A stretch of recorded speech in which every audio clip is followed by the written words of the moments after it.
Sumainyo ang Panginoon. at sumaiyo rin. Ang mabuting balita ng Panginoon ayon kay San Marcos. Papuri sa iyo, Panginoon.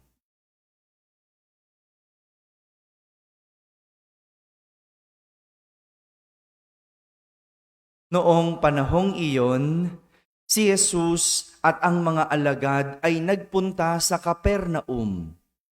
Nang sumunod na araw ng pamamahinga, ay pumasok si Jesus sa sinagoga at nagturo. Namangha ang mga tao sapagkat nagturo siya sa kanila na parang isang may kapangyarihan at hindi tulad ng mga eskriba. Bigla namang pumasok sa sinagoga ang isang lalaking inaalihan ng masamang espiritu at sumigaw, "Ano ang pakialam mo sa amin, Jesus na taga Nazaret? Naparito ka ba upang puksain kami? Kilala kita, ikaw ang banal na mula sa Diyos." Ngunit iniutos ni Jesus sa masamang espiritu, "Tumahimik ka, lumabas ka sa kanya." Pinapangisay ng masamang espiritu ang mga tao at sumisigaw na lumabas. Naggilalas ang lahat, kaya't sila'y nagtanungan, "Ano ito? Bagong aral? Nauutusan niya pati ang masasamang espiritu at sinusunod naman siya." At mabilis na kumalat sa buong Galilea ang balita tungkol kay Jesus. Mga kapatid, ang mabuting balita ng Panginoon. Pinupuri ka namin, Panginoong Hesukristo.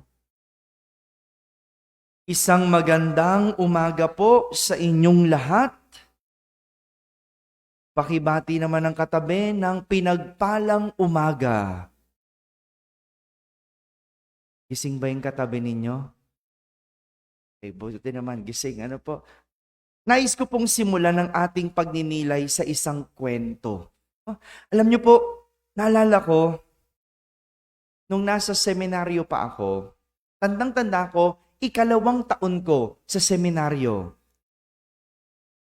Kami ay pinahulaan ng isang grupo mula sa simbahan kung saan po ako na-assign para mag-serve. Pinahulaan. Sino may mga taong simbahan, naniniwala sa hula? Naniniwala ba kayo sa hula? Minsan. Itong grupo ng mga taong simbahan na to, tinanong kami, nung aking batch, kung ano ang aming birthday. Isa-isa. Sinabi ko naman, wala naman akong kaalam-alam. Hindi ko naman alam na iyon pala ay para sa paghuhula. Kaya sinabi ko, kung kailan ang aking birthday, July 16 po. Laking gulat nila sa kanilang narinig. Alam niyo kung anong kanilang narinig? Tanungin niyo ko. Sabi ng manghuhula, sa 6 kaming batch, sa 6 naming magkakabatch, ako lang daw ang hindi makakatapos. Ako daw ang hindi makakatapos at ako daw ang hindi magiging pari.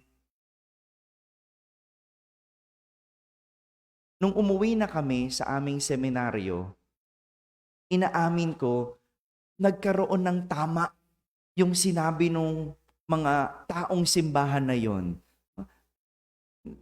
Yung hula, nagkaroon ng tama sa akin. At medyo parang bumigat yung aking pakiramdam. Bumigat yung aking dibdib. Kasi inisip ko iyon. Inisip ko kasi inakala kong yun ay totoo. Kasi pinaniwalaan kong yun ang totoong mangyayari. Kaya apektado ako. May mga panahon na nagdududa na ako. Hindi pala ako magiging pari. Hindi pala ako makakatapos. Kaya naiisip ko noong mga panahon na yan na lumabas na lang. Kasi anong ginagawa ko doon? Sayang ang panahon ko, di sana magtatrabaho na lang ako ulit. Magkakapera pa ako. Lalabas na lang ako, ba't ko pahirapan yung sarili ko? Hindi naman pala ako magiging pare. Dinala ko yon ng ilang buwan. Sa sarili ko, sa isip ko, sa puso ko. Kaya bigat na bigat ako. Gigising ako sa umaga, hirap na hirap. Kasi iniisip ko, hindi naman ako magiging pare. Para saan yung ginigising ko? Para saan yung pagbangon ko? Para saan yung pag-aaral ko kung hindi rin naman ako makakatapos? Napansin ng aking spiritual director na ako'y parang lulugo-lugo at parang wala sa sarili. No, kaya kinausap niya ako, tinanong kung kamusta ako. Kinuwento ko sa kanya ang nangyari. Pinahulaan ako at sinabi, sa aming batch, hindi raw ako ang makakatapos. Sabi ng aking spiritual director na pare, bitawan mo yung pinaniniwalaan mong totoo. Dahil nagkaroon yan ng kapangyarihan sa iyo. Mas paniniwalaan mo ba yan kesa sa sinasabi ng Diyos? Simula noon, binitiwan ko at kinalimutan ang pinaniniwalaan kong totoo. Paglipas ng ilang taon, unti-unti kaming nabawasan. Yung dating 6, sa katapusan, naging 1. At ako ang natira. Mga kapatid, parang ganito po. Ganito yung aral na nais ipabatid sa atin ng ating mga pagbasa sa linggong ito. Anuman ang paniwalaan natin, siyang ating nagiging katotohanan. Kaya kahit na ito ay kasinungalingan, dahil binigyan natin ito ng kapangyarihan, nagiging katotohanan. Kahit kasinungalingan, binigyan mo ng kapangyarihan, nagiging katotohanan.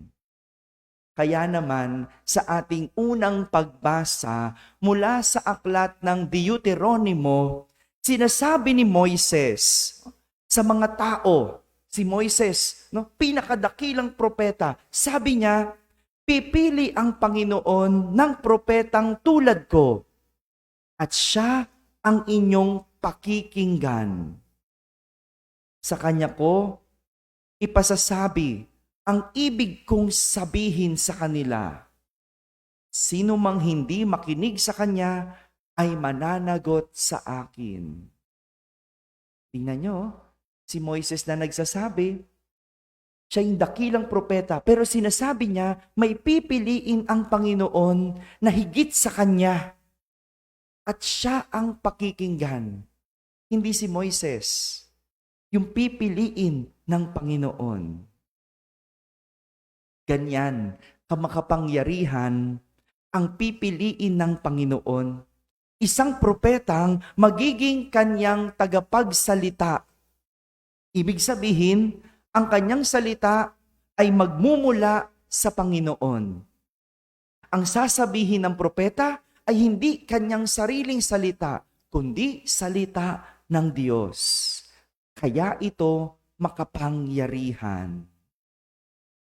Sino tong tinutukoy ni Moises na propetang pipiliin ng Panginoon? Si Jesus. Walang iba kundi si Jesus.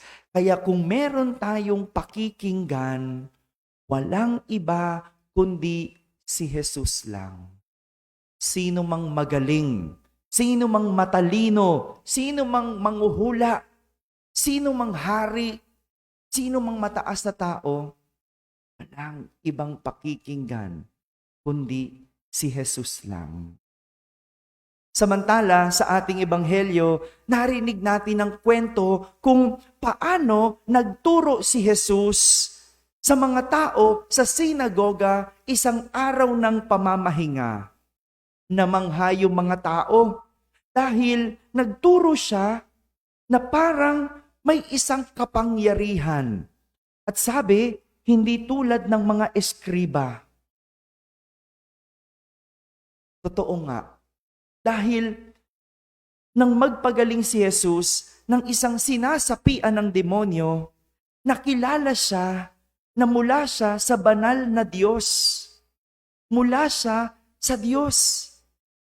Kaya totoong may kapangyarihan si Jesus dahil inutusan niyang tumahimik at umalis ang demonyo dun sa kanyang sinasapian ng katawan. At sinunod siya nito. Galing, no? May kapangyarihan yung salita ni Jesus. Kahit demonyo, nauutusang umalis, nauutusang tumahimik. Ganyan kamakapangyarihan yung salita ni Jesus na kahit demonyo, sumusunod. Kaya magandang itanong, no? Magandang itanong sa ating mga sarili, bakit ako hindi nakakasunod sa Diyos? Mas masahol ba ako sa demonyo? Hello? Tanungin niyo yung sarili, no? Yung mga hindi marunong sumunod sa Diyos. Oh, mas masahol ka ba sa demonyo?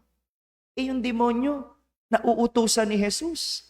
Sumusunod kay Jesus. Kilala si Jesus. Alam ko po, maraming boses at salita tayong naririnig. Hindi po ba? Sa panahon ngayon, ang daming-daming taong may kanya-kanyang opinyon, may kanya-kanyang kuro-kuro. Pero alin sa mga ito ang may kapangyarihan sa atin? Alin sa mga ito ang tinuturing nating totoo? Yung bang nagsasabi sa yung hindi mo kaya? Hindi ka matalino? Hindi ka aasenso? Yung bang tumatawag sa yung hindi ka maganda? Yang bang mga salitang yan ang nagkakaroon ng kapangyarihan? Kaya mo pinaniniwalaan? Madalas naniniwala tayo sa ganun eh. No? Yung hindi mo kaya, kaya anong ginawa mo? Hindi mo tinuloy. Kasi pinaniwalaan mong totoo. Yung sinabi sa yung hindi ka maganda, kasi morena ka. Anong ginawa mo? Ilumaklak ka ng pampaputi. Diba? Kasi sabi, hindi maganda ang morena. Mas maganda ang maputi. Mas maganda ang matangos ang ilong. Kaya ang ginawa mo, binago mo yung sarili mo. Kahit nanay mo, hindi ka nakilala eh, no? Nak, sino ka ba? Kasi binago mo, kasi pinaniwalaan mo yung nagsasabi sa'yo, hindi totoo. Nakikinig ka kung kani-kanino. Kaya sa huli, hindi mo kilala ang sarili mo. Binigyan mo ng kapangyarihan kahit kasinungalingan. At sa huli, pinaniwalaan mong katotohanan. Marami sa atin, no, nung bagong taon, nakinig. No? Nakinig saan? Sa nagsasabi na taon ng dragon. Tama ba? Oh, sinong nakinig sa atin ng ganon? Oh, yung mga nakinig na yon, no? Anong ginawa? Bumili ng mga pangontra. Kasi hindi daw natin taon ng dragon, kaya bibili ako ng pangontra. Pero hindi naman dragon ang may gawa ng ating taon. Dragon bang gumawa ng ating buhay? Kaya nga sinasabi natin eh, the year of our Lord. Taon ng ating Panginoon. Dahil Panginoon ang may akda ng buhay. Kaya siya lang dapat pakikinggan. Mga kapatid, ito pong turo, ang aral na sinasabi sa atin ng mga pagbasa sa araw na ito. Kaya nga, pakinggan natin ang sinabi ng ating Salmo Responsorio. Sabi, Panginooy, iyong dinggin, huwag ninyo siyang salungatin. Panginoon ay iyong dinggin, huwag ninyo siyang salungatin. Dahil walang ibang salitang makapangyarihan kundi kay Jesus lang. dahil siya ay mula sa Diyos na banal, at siya lang ang tanging pakikinggan. Amen? Amen.